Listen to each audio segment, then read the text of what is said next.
La comunicación necesita nuevos actores, nuevos debates, otras voces. El segmento de entrevistas con César Armando Bermeo, en Hoja de Ruta.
Muy buenas tardes a todos los amigos de Hoja de Ruta Radio. Bienvenidos a una nueva edición de Otras Voces, el segmento de entrevistas de este medio digital y al mismo tiempo alternativo, porque esa es otra de las broncas que tenemos en estos días, porque nos están diciendo si somos digitales o somos alternativos. Y si somos digitales, que nos definamos, dicen. Pero bueno, no sé qué, no sé a qué se refieren, pero en fin. Estamos en semana de definiciones, en semana política, en semana de ataques también, porque ahora nos atacan hasta por habernos unido a un llamado ciudadano exclusivo que hizo la plataforma Ideas Ecuador y que le nació a ella, a Natalia Vergara. Nos unimos a ella, convocaron, fueron la gente, muchos se decepcionaron de la convocatoria, otros se quedaron, en fin, así es el Ecuador. No reaccionamos cuando nos están sacando, como decían antes los antiguos ancianos, nos están sacando la ispa, entonces ahí nos venden el Banco del Pacífico, están vendiendo las refinerías, nos están vendiendo todo, nos vamos a quedar sin nada. Entonces, si no salimos a reclamar ahora, entonces, bueno, esperemos las elecciones. Ojalá, ahora, ese también es el otro concepto, ojalá haya elecciones, porque ya el Consejo Nacional Electoral ha hecho lo que le ha dado la gana. Y no nos extrañaría que hagan lo que les dé la gana. Y les pedíamos que se vean en el espejo de Bolivia. En Bolivia no esperaron el llamado de líder máximo, sino salió la ciudadanía a reclamar por su democracia. Y al parecer creo que lo están consiguiendo, porque ya creo que hay fecha para las elecciones. Y también creo que no van a proscribir al MAS, porque así es como se defiende los procesos democráticos.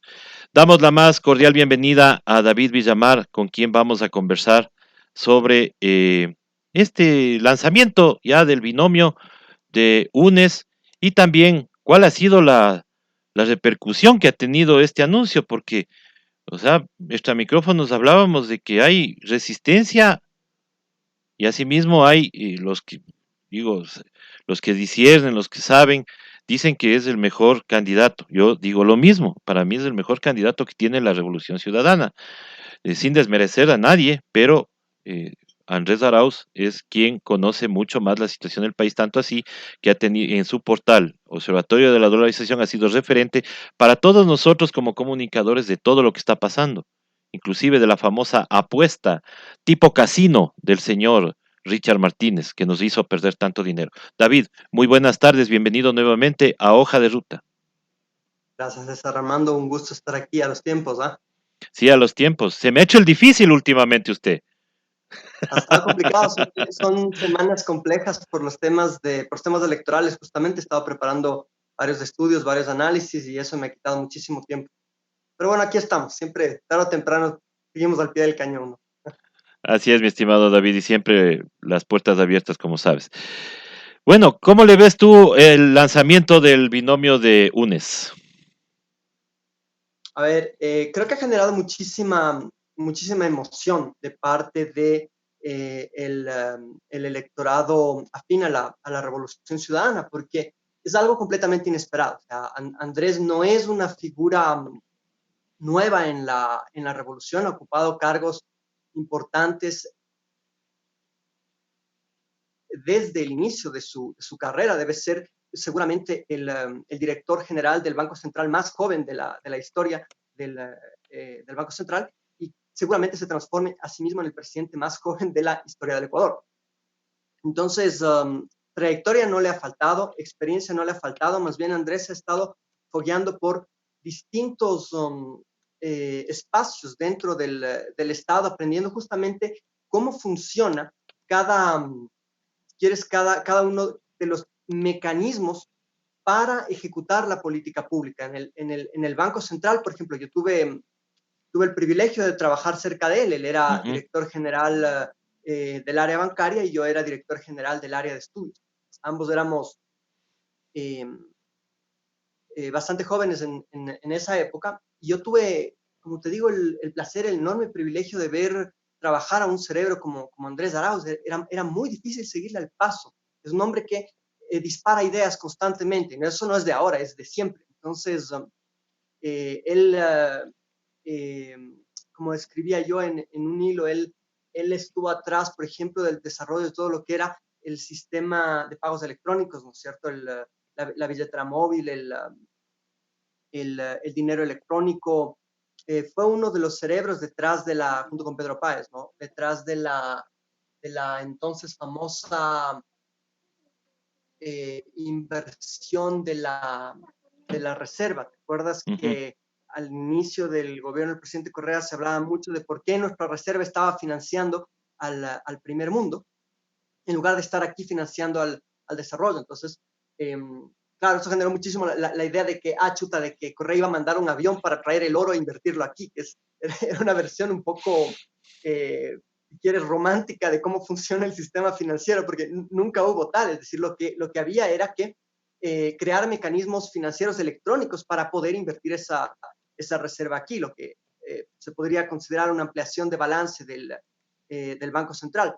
Y quien estuvo detrás de la implementación de ese tipo de mecanismos que dotaron de liquidez al sector público, por ejemplo, para otorgar créditos a la Corporación Financiera Nacional, al BED, etcétera, fue justamente Andrés Arauz. Además de haber sido una de las cabezas detrás del fortalecimiento del sistema cooperativo. Andrés es una persona que cree mucho en el sistema cooperativo. Entonces, todo eso, cuando trabajaba en el Banco Central, después estuvo en la CEMPLADE, si la memoria no me falla, en la subsecretaría de presupuesto, que es un puntal de toda la estrategia, o si quieres, de todos los mecanismos de gasto-inversión del sector público. Que las CEMPLADES era la columna vertebral de la política pública en el gobierno de la Revolución Ciudadana.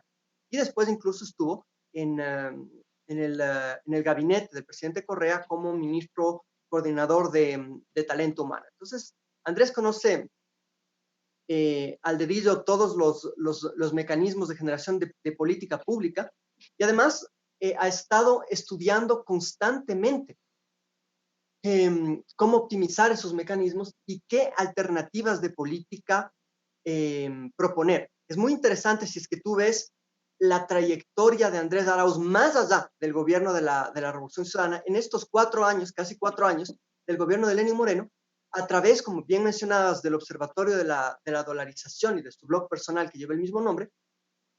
Andrés ha ido soltando en pastillas diversas propuestas que el observatorio las coloca bajo la forma de tweets, por ejemplo, pero en su blog están desarrolladas ya técnicamente, mucho más profundamente. Y ante cada acción del gobierno de Moreno, Andrés Arauz presentaba una contrapropuesta. En otras palabras, él pasó 4 años escribiendo su plan de gobierno.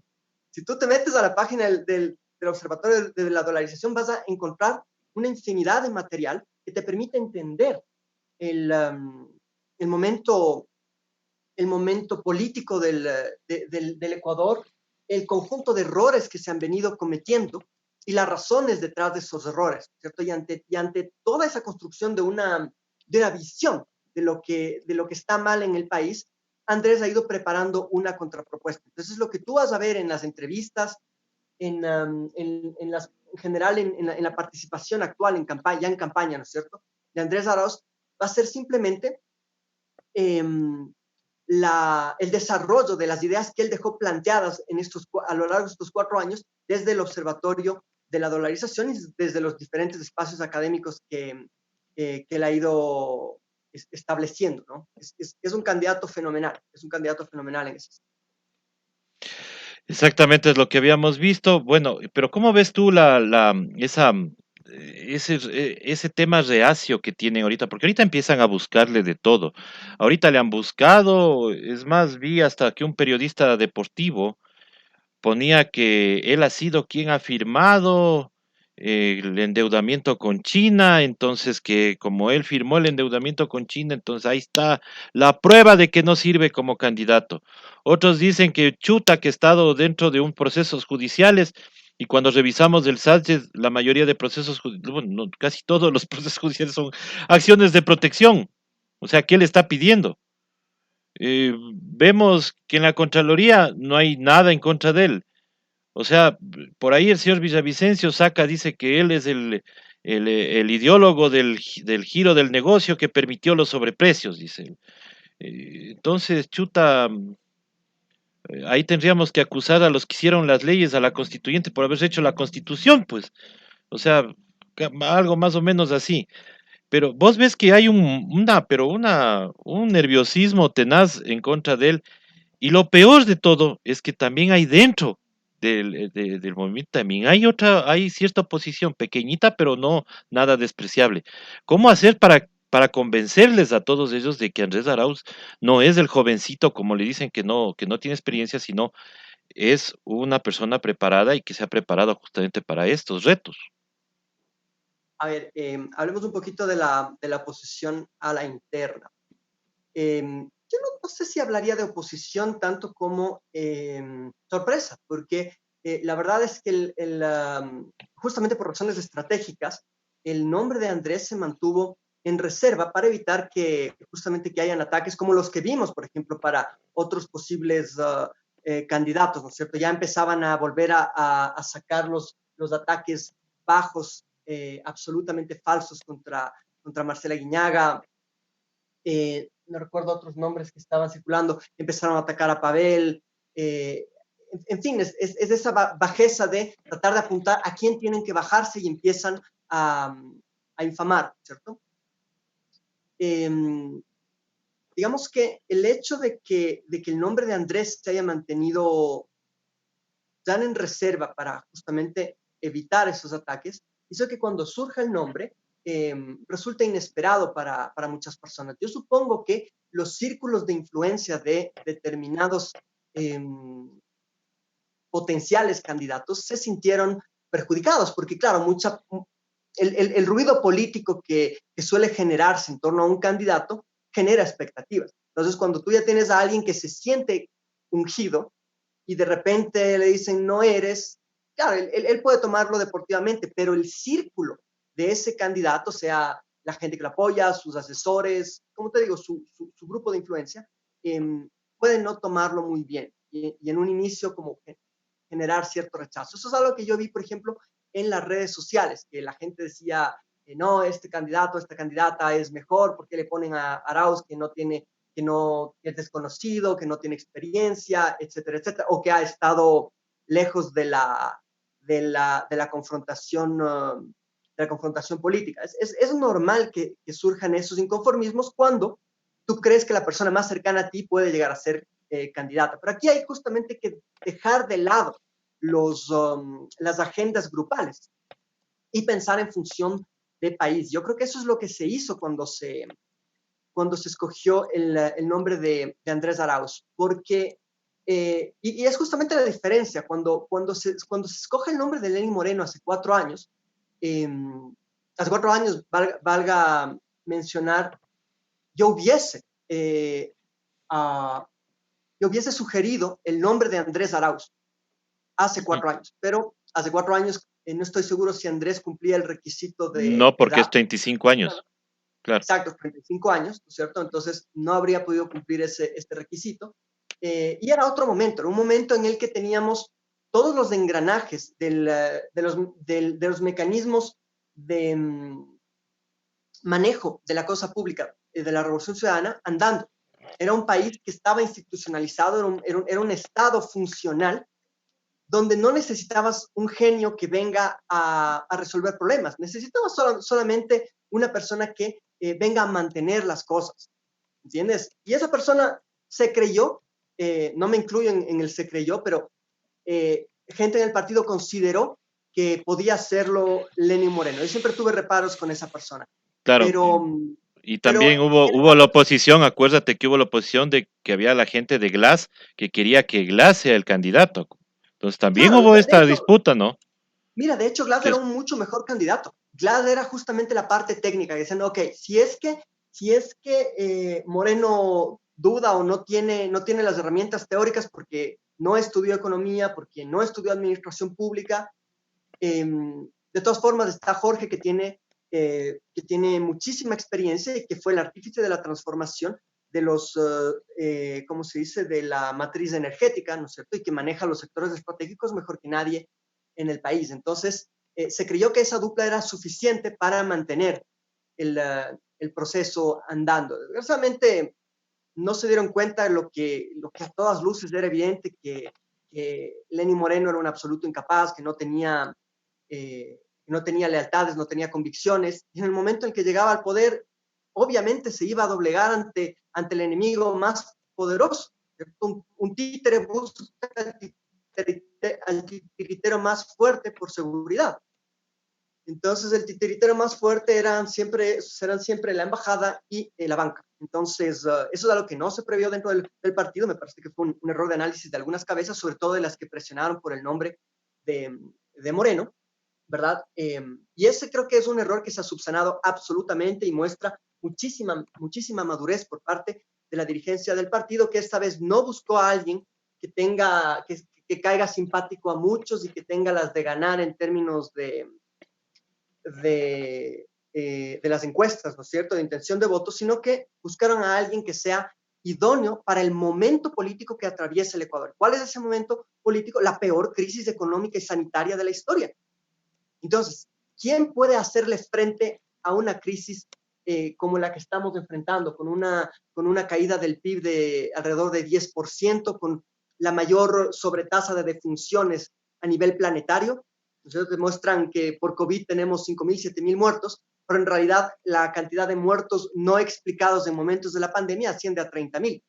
Y en términos ya per cápita se vuelve, no sé si todavía es la tasa, pero es una de las tasas más altas a nivel planetario. Entonces, esa situación de extrema vulnerabilidad, una crisis de una gravedad que no se conoce, no se la enfrenta solamente con liderazgo político. No basta una persona que tenga experiencia en el manejo político. Necesitamos a alguien que tenga una solidez, una formación y una claridad al respecto de lo que se debe hacer. Y como mencionaba al inicio, esa persona es Andrés Arauz, ¿sí? Entonces, justamente por eso, para converger ahora al tema de los ataques externos, justamente por eso es que le están atacando tanto, es decir, de un completo desconocido, como lo catalogaba el periodista oficialista de la Posta, ¿no es cierto?, Luis Eduardo Vivanco.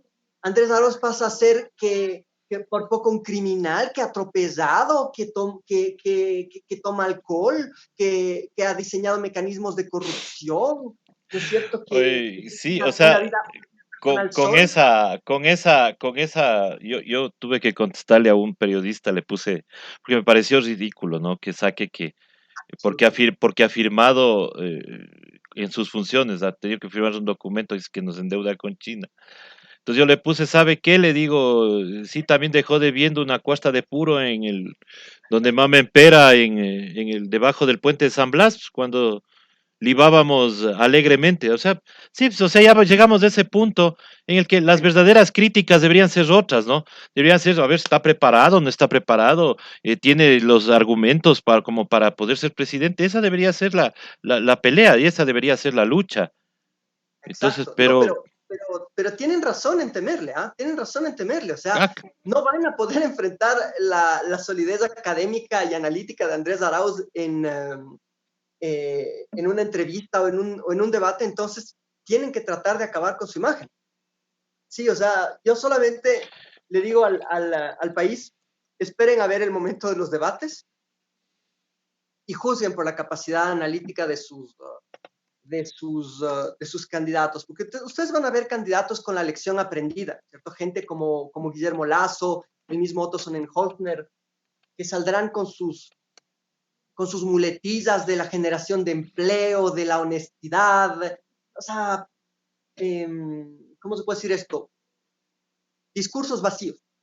Cuando ustedes vean el discurso de Andrés Arauz, la solidez, la profunda solidez que tiene su discurso, porque no es un conjunto de líneas comunicacionales que suele tener un candidato, sino es todo un conocimiento teórico y práctico sobre cómo debe manejarse la economía, no solo el sector público, sino también cómo hacer política para dinamizar el sector privado. Cuando ustedes vean esa solidez, van a entender por qué la dirigencia del partido, el mismo presidente Correa, confían tanto en el criterio y la capacidad de Andrés Arauz. Esas son algunas de las razones, ¿cierto? Entonces, es normal ver ataques cuando tú no tienes argumentos eh, para desvirtuar la posición de una persona.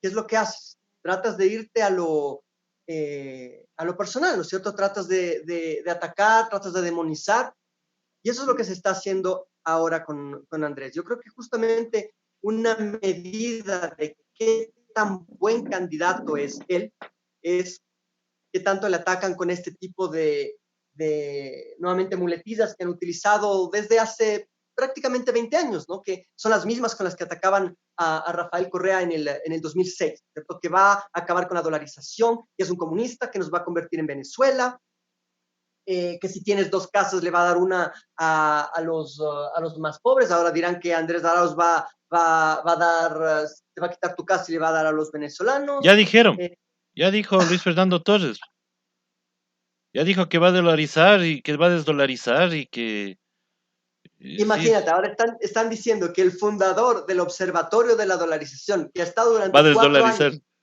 advirtiendo sobre las diferentes decisiones que ponen en riesgo la dolarización, es el que va a desdolarizar. Ya es, Ah, ya es hasta, ya es hasta como. Pero nos esperábamos esto, ¿no? O sea, no es una sorpresa. Como no es una sorpresa el esfuerzo vergonzoso y miserable por parte de la justicia por, por impedir la participación de Correa en el binomio. Yo no creo que haya un solo correísta que esté sorprendido por esto. Y si hasta el viernes que se inscriben, creo que se pueden inscribir no se pueden inscribir los candidatos, por presentar ya los resultados de la democracia interna, eh, excluyen a Rafael Correa, yo no creo que haya un solo correísta en el país que salga sorprendido. Es decir, todos los adherentes del proceso de la Revolución Ciudadana han visto el proceso en misericordia de persecución y están listos para la sentencia de casación. ¿Ya? Y la razón por la cual ya nos sorprende es porque el proceso ha sido tan viciado en todos los niveles que en el momento en que esto llegue a la justicia internacional y se sepa los tiempos récord que se han manejado, los, los sorteos en los que la misma jueza obtiene todos los casos correístas, ¿cierto? La jueza Camacho. El hecho de que hayan impedido la participación en las teleconferencias de los abogados del presidente. Uy, se cayó el sistema. Bueno, pónganles abogados públicos. Por Dios, solamente eso ya es un atentado a los derechos de los procesados. Así como haberle hecho al abogado del presidente, haberle obligado a asistir pese a que tenía COVID-19. coronavirus, poniendo en riesgo a la integridad, la vida de de todas las personas presentes, o sea, todas esos atropellos, además del último que se está sumando, ¿no es cierto? El que ahora resulta que la casación ya no es, o sea, Ya no es un digamos, recurso excepcional. ya no es un recurso a considerarse para el tema de la ejecutoría, ¿verdad? Ya es ridículo, es tan ridículo que los mismos abogados de la derecha salieron anoche a protestar, a decir, ¿qué les pasa? Guarden las formas. Formas, claro. ¿Ya? O sea, Guarden por lo menos las que formas. tú o yo digamos eso es aceptable, pero que abogados mismos se digan que ya está ejecutoriada y que ya la casación no sirve de nada. O sea, perdónenme. O sea, ya en qué país estamos. Y por eso a mí me da miedo de que como hay estas interpretaciones judiciales y todo lo demás, mañana se me invente el señor Verde Soto y la señora Tamaín y Pita y todo su combo y dicen mañana no hay elecciones, ¿saben qué? No hay plata, porque ya lo dijeron. Mira, ¿Qué hacemos? yo incluso tengo temores mayores. Las acciones que ha estado tomando el gobierno en las últimas semanas me llevan a pensar mal. Piensa mal y acertarán, dicen, ¿cierto? Uh-huh. En el feriado del 10 de agosto, ¿qué es lo que hicieron? En lugar de mantener un mínimo de medidas, levantan las restricciones de movilidad para que la gente salga como si ya no hubiese pandemia, como si no fuese verdad que Quito ahorita está con más contagios acumulados que Guayaquil, que los crematorios, que los hospitales están trabajando a tope en varias ciudades del país, y quitan las restricciones de movilidad para que la gente vaya a vacacionar, bajando la guardia. Ahora entiendo que están reabriendo los cines, que son por excelencia lugares de contagio masivo, porque estás en un área cerrada, donde si una persona entra con coronavirus, 200 salen con coronavirus.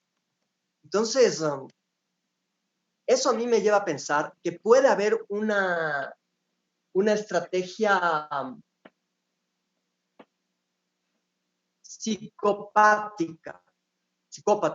Claro. para forzar la postergación de las elecciones al hacer que estalle una segunda ola. Entonces, si es que estalla una segunda ola y ponen al país nuevamente a merced del COVID, ¿no es cierto?, a los niveles que estuvo Guayaquil, tienen la excusa perfecta para salir a decir, chuta, ya no hay cómo tener las elecciones ahorita. Entonces, claro, esto podría parecer una teoría conspirativa, pero después de todo lo que hemos visto que María Paula Romo es capaz de hacer, ¿a alguien le sorprendería? Sinceramente. Entonces, ese es el tipo de cosas que a mí más me preocupa, que estén tratando de utilizar herramientas tan aterradoras como jugar con la vida de la gente para salirse con la suya en sus objetivos políticos, ¿no es cierto? Como decíamos, el tema de no permitir la participación de Correa forzando todo el sistema jurídico, el tema de postergar las elecciones y quién sabe impugnar al binomio que tengamos, lo que sea. Es el ejemplo de Bolivia, como tú decías, debemos vernos en Bolivia para ver todo lo que son capaces de hacer, pero también cómo se puede un pueblo defender de esos abusos. Y Bolivia es ejemplo de ambas cosas, ¿cierto? La reacción popular de Bolivia ha sido inspiradora y espero que el pueblo ecuatoriano entienda que la solución, si es que tratan de robarnos la democracia, ya no solo por estos 4 años, sino por 4 años más y quién sabe, 8 o 10 años más, la solución tiene que ser una respuesta contundente y no solo en las redes, ¿cierto? Sino con todos los cuidados y sin exponer nuevamente a un empeoramiento de la crisis pandémica, pero no podemos quedarnos sentados viendo cómo nos roban la democracia. Exactamente, eso es lo que hemos dicho, que hay que adelantarse un poquito también y empezar a molestar. No queremos disuadir que no haya elecciones, no. Queremos mejor que haya elecciones. Pero creo que también, chuta, cuando lleguemos, mira, nos venden el Banco del Pacífico en reserva. Y por ahí sale una legisladora y dice, es un banco privado, no pasa nada. Perdóneme, ese banco estaba manteniéndose como público. Exactamente. y Y no pueden, eso por un principio de derecho a la transparencia. O sea, por Dios, no pueden robarnos el derecho de saber cómo se está manejando los recursos públicos.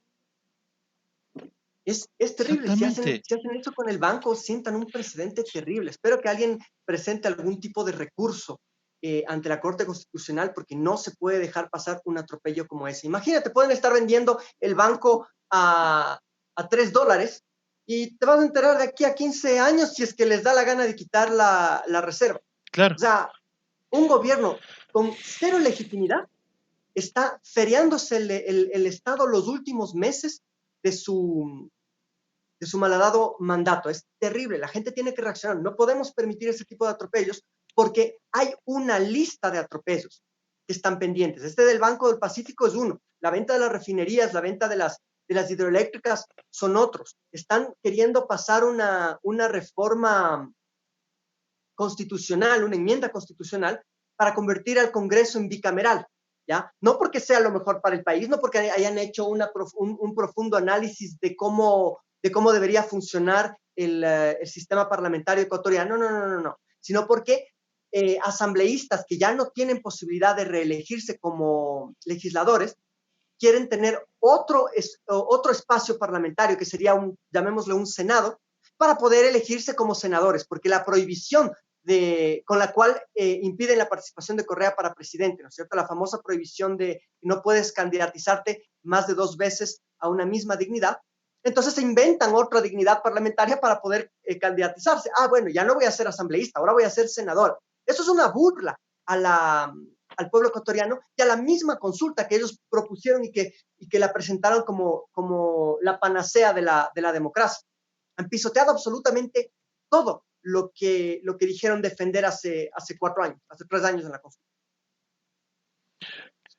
Es, tenaz lo que estamos viviendo realmente, porque y estamos dejando, o sea, estamos dejando que el gobierno haga lo que le da la gana, como digo, y como tú mismo señalaste, o sea, esto de aperturar los cines, o sea, es, es dar circo al pueblo, o sea, nos estamos dando el circo, pero, llamas a una marcha y rapidito salen los policías y dicen, cuidado, ustedes son los culpables de que hay un contagio masivo, o sea, ahí Exacto, está. exacto, es esa doble moral, ¿no? Nos clavan 30 días más de estado de excepción y eso nos reclamamos. Entonces, ahí está el problema que tenemos que reclamar. En fin, bueno, sigamos con nuestro tema de Andrés Arauz. Hay este miedo, hay todavía no se sabe si Rafael Correa será el candidato a la vicepresidencia. Lo que sí sabemos es que estará en alguna de las papeletas, eso sí está más que claro. Podrá ir hasta como asambleísta, puede hacerlo, salvo que la justicia actúe, pero en modo flash y ya los con jueces, con esa amenaza que han hecho los medios de comunicación dando los nombres de los conjueces, sus familias, dónde viven y todo lo demás, pues saquen y digan que no aceptan el recurso de casación, entonces ahí sí podrán ejecutoriar la sentencia y dirán que Rafael Correa no puede participar. Ahora, hay una sentencia en Colombia, que justo lo tratamos con César Bedón, que estuvo antes con nosotros, una sentencia en Colombia que habla también del tema de que estas destituciones que se han dado en estos 3 años nos van a costar un montón de plata. Vamos a tener un montón de cosas vendidas. ¿Cómo crees tú que va a recibir Andrés Arauz el país? ¿Y cuánto tiempo le va a costar reconstruir todo lo que han destruido en 3 años? Porque es un reto durísimo. Y también, si las cosas ya se entregan, no nos vamos a salvar del arbitraje, estimado David. Sí, esas son justamente las grandes preocupaciones que debemos tener en este momento como sociedad. De lo que mencionabas hace unos minutos, sería ideal la participación de Rafael Correa en la papeleta, pero lo que te decía, o sea, la mayoría de adherentes al proceso de la Revolución Ciudadana no esperan nada de este sistema de justicia, de este sistema electoral, ningún tipo de respeto a la institucionalidad, porque prácticamente destruyeron toda la institucionalidad del Estado. Mira, si ya se ponen a juzgar criterios, o más bien a jugar con criterios jurídicos, si son capaces como te digo, de proponer que el Parlamento se parta en dos cámaras, si han sido capaces de todo lo que hicieron en estos años. ¿Tú crees que a alguien le va a sorprender que simplemente ejecutarían la sentencia como lo están haciendo y que digan, ah, no, Correa ya no puede ser candidato a nada? Y mira, todo lo que no te mata te hace más fuerte, dice. Si hay algo que no han logrado hacer en estos 4 años, pese a todos sus intentos, es matar al correísmo. Innegablemente lo han hecho más fuerte. ¿Por qué razón? Porque el correísmo toda la vida dependió únicamente de la imagen de Correa. Pero lo han atacado tanto, hasta el punto de hacer madurar digamos, a las filas de la Revolución Ciudadana, que ahora ya están hechos a la idea de que Correa no va a ir en la papeleta, porque con toda la persecución que hemos visto, ya nadie espera que esté en la papeleta. Si está, enhorabuena, pero si no está, créeme que no va a afectar en nada, porque ya la gente ya está curada al respecto de eso. Entonces, lo que ha hecho María Paula Romo, muchas gracias, es crear un electorado mucho más sólido emocional y psicológicamente, que ya no necesita de la presencia del líder carismático, y que está claro que en este momento lo que hay es que apoyar el proceso, hay que apoyar la nueva figura joven, técnica de Andrés Arauz. Y si Correa está en la papeleta, chévere, sobre todo para la gente que no sabe en qué lista irá, porque ya no somos la 35, porque ya no seremos la 5, sino que seremos la 1 con Centro Democrático. Entonces, para la gente que no está enterada de los pormenores de la política, ellos buscarán el nombre de Rafael Correa. Pero si no lo encuentran, de todas formas está ahí el nombre de Pierina Correa. Todo el mundo sabe que es su hermana, ¿no es cierto? Hay mucha gente que estaba insatisfecha con la presencia de Pierina encabezando la lista nacional, pero evidentemente hay razones estratégicas por las que es importante que su nombre esté ahí. Desde un punto de vista estratégico era importante eso, justamente ante la posibilidad de que bloqueen la participación de Correa. Entonces va a ser una elección muy interesante en la que ya no tendrán forma de debilitar a la Revolución Ciudadana, porque ya no es un movimiento que depende de la presencia en listas del líder carismático. Y eso se lo debemos, como te decía, a los ataques inmisericordias de María Paula Romo y a toda la persecución que hemos vivido durante estos 3 años. Lo que no te mata te hace más fuerte. Exactamente, lo que no te mata te hace mucho más fuerte. Así que sí, efectivamente, están, ya no se está acostumbrando o se está acostumbrando la gente a que ya el bloqueo ha sido tal que todo puede pasar, todo puede pasar. Sin embargo, pues hay que seguir adelante. Estimado David, yo quiero agradecerte por estos minutos que has estado con nosotros, realmente muy chévere tu análisis como siempre, y requeriremos de ti siempre, a pesar de que nos digan odiadores de la RC.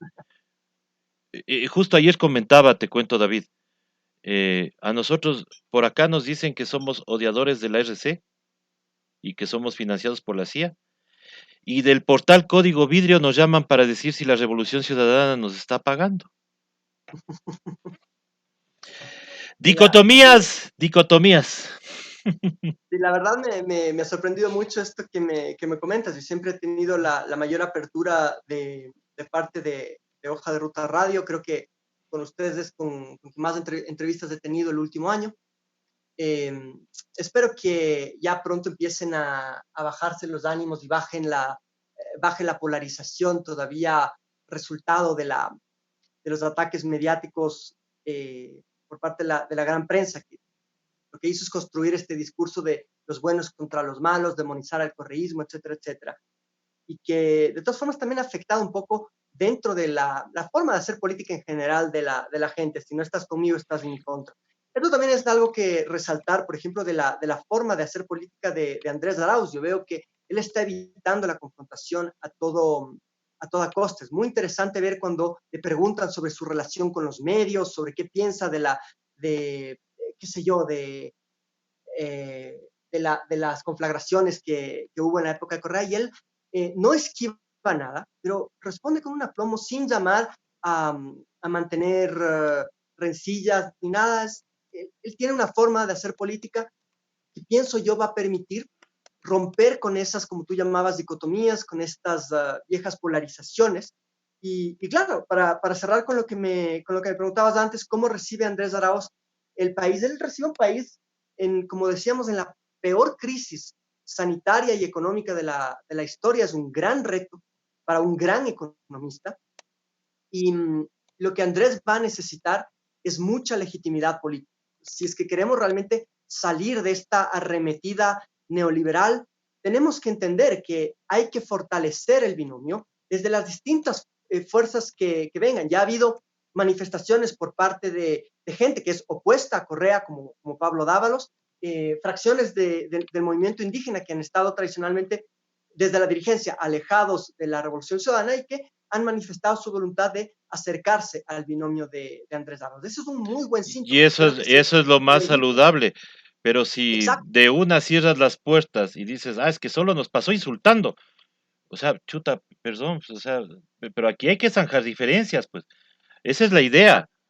O sea, exacto. Entonces, yo pienso, hay que estar listos para eso. El nuevo gobierno, que espero sea el gobierno de Andrés Arauz, recibirá un país, eh, este sí quebrado, este sí en crisis, no en crecimiento, y tendrá que tener muchísima creatividad, pero sobre todo muchísimo apoyo, muchísima legitimidad democrática, y eso solo puede provenir de las manos del pueblo, de los votantes, que tienen que tomar estos 6 meses donde podrán justamente ver la calidad de los candidatos en los debates, en las entrevistas, en la profundidad de sus propuestas. Decidan no con odio, no para castigar al pasado, no con el odio de, es que los correístas hicieron esto.